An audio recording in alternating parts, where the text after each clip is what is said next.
La chaîne des Puys, un bijou du patrimoine français, un emblème de l'Auvergne, son classement à l'UNESCO en 2018 entérine le besoin de la protéger. Depuis lundi, responsables locaux, gestionnaires de parcs naturels du monde entier visitent le site.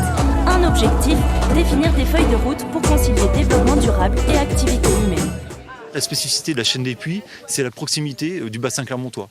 C'est vrai qu'on a tout de suite aux portes de ce territoire exceptionnel 400 000 habitants qui ont besoin d'utiliser ces espaces-là pour se reconnecter à la nature. Et puis on a beaucoup de visiteurs qui viennent dans la chaîne des Puys et donc on a peut-être cette plus-value, ce petit plus par rapport au Cossé-Cévennes où on a une fréquentation touristique peut-être plus importante et donc des enjeux plus importants. La chaîne des Puys, un laboratoire qui peut servir d'exemple pour d'autres sites en Europe.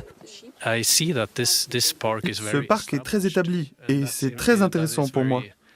En Norvège, les parcs naturels ne sont pas établis.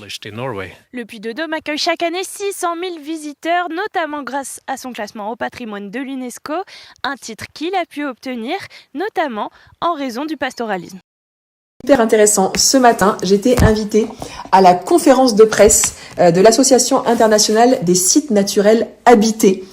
J'ai trouvé le sujet absolument passionnant. C'est une association qui a été créée dans le Puy-de-Dôme lorsqu'en fait on a fait notre demande pour être reconnu à l'UNESCO. Vous savez, le parc régional des volcans d'Auvergne, la faille de la Limagne reconnue à l'UNESCO. Et en fait, la question s'est posée, est-ce que c'était un parc naturel ou pas, étant donné qu'il était habité.